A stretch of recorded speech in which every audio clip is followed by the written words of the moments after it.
Installing Firwin removable insulation blankets is a simple and straightforward process with the blanket ready to be installed right out of the box. However, certain blankets require slight manipulation prior to and during the installation process in order to ensure a proper fit. Let's see the step-by-step installation process and find out how these parts are installed. For segmented elbows, start by opening the blanket. Then start curving the edges of the blanket. Once the blanket takes the shape of the segmented elbow, install it using the lacing wire supplied with the blanket. For flanges, start by wrapping the blanket around the flange. Use a spare wire to hold the blanket in place, then pull the draw cords at the top and bottom to tighten the blanket. Once the blanket begins to take shape, remove the spare wire and fasten the blanket by wrapping the draw cord wire around rivets.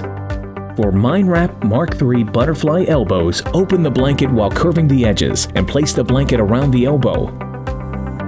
For Purifiers with cones, open the blanket and curve the edges.